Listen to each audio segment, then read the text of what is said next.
Hey, visibility fans, Vicky Blades, your video coach here. And I've been slightly off the radar recently, mainly because we had our massive St. Patrick's Day party at the weekend. And it took a lot of organising and a lot of shopping and a lot of toing and froing. And yeah, I kind of just went with that. It was slightly crazy this year, I have to say. We're in Madagascar. We're in a fairly small expat community, most of whom are French, in fairness. And so the kind of Anglophone expats, it's a small group. We kind of stick together, and there's not many Irishmen here. I think I can probably count about five. So everybody's fascinated by this kind of Irish celebration.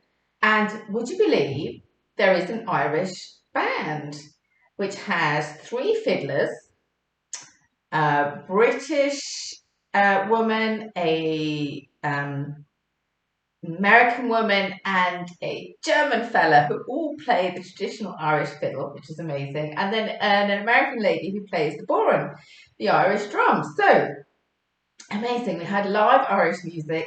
We made Irish stew. We had a German fellow who makes sausages. So he made us some British bangers. We made soda bread.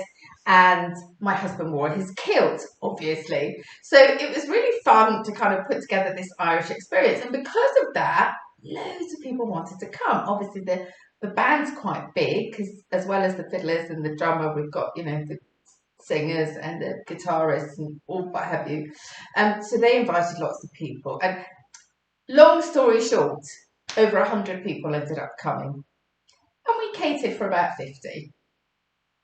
Now, what you need to know is that last year, when we first had our St. Patrick's Day party, we catered for about 100 and 25 turned up. So last year we hired a catering company and something got lost in translation because we said we just wanted snacks. So local snacks here are called sambos and nems, and they're like little spring rolls and little kind of samosas. And we said that's what we wanted, and they said, "Yeah, leave it to us. We'll come and set all your marquees up, and we'll do the cutlery, we'll run the bar for you, and we'll do the food." And I kid you not, I think they must have thought we were a wedding. I've never seen so many people in my kitchen. They were preparing canapes. They had this massive kitchen set up outside in one of the marquees with like curries, and they had a barbecue, and the food was endless. Now, this is at the same time as COVID restrictions hit. So literally the day before our party, the American embassy declared that none of their employees were to go out at all or socialise. And in fact, pretty much the whole of town went into lockdown. And I think it was about 2 days later that the schools closed. So nobody went out, nobody was socialising. We got cancellation after cancellation after cancellation. So not only did we have this catering company who were catering for, I don't know, 100 people at a wedding, but we had, less than half our original guest list turn up. So this year we thought, we're not going to have caterers. We're not going to go fancy. We're just going to make a bit of stew. Had a lovely friend make some gorgeous veggie curry and going to keep it on the low down. And of course we had 100 people turn up. The best part of last year was when at 11 o'clock, when there was about 10 people left, the caterers came up to me and said, "So, shall we serve the paella now?" And I was like, "What's going on? What paella? What are you talking about? No, stop it. Pack up, go away. This is so dreadful." Anyway, our party on Saturday was a huge success. Of course, it poured with rain at precisely 3 o'clock when the party started.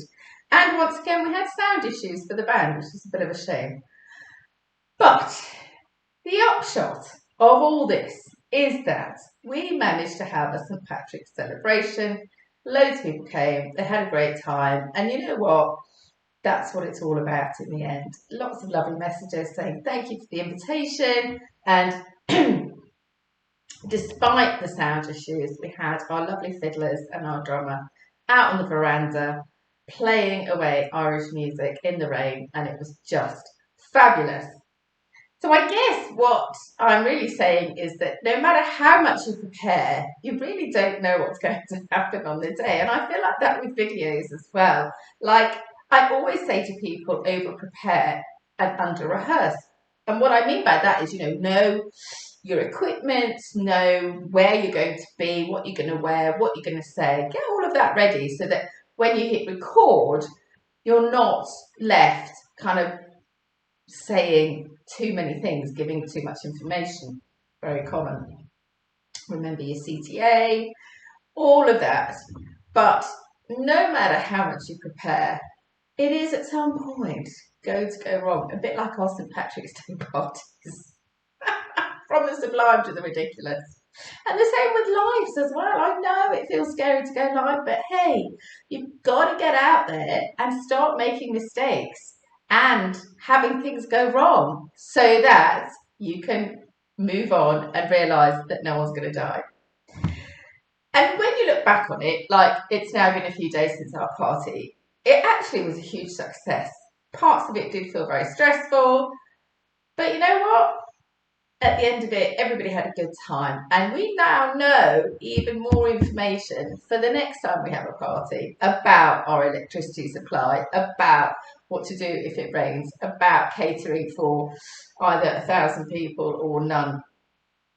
And it's all a learning process. And that's what I want to tell you when you're making videos. It's all a learning process. That is why I want you to start right now, hit record, go live, and start building up your library and getting some experience.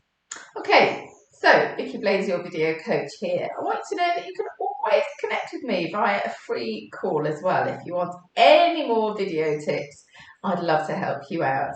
Now, tell me about your party planning disasters in the comments below, because I would love to know.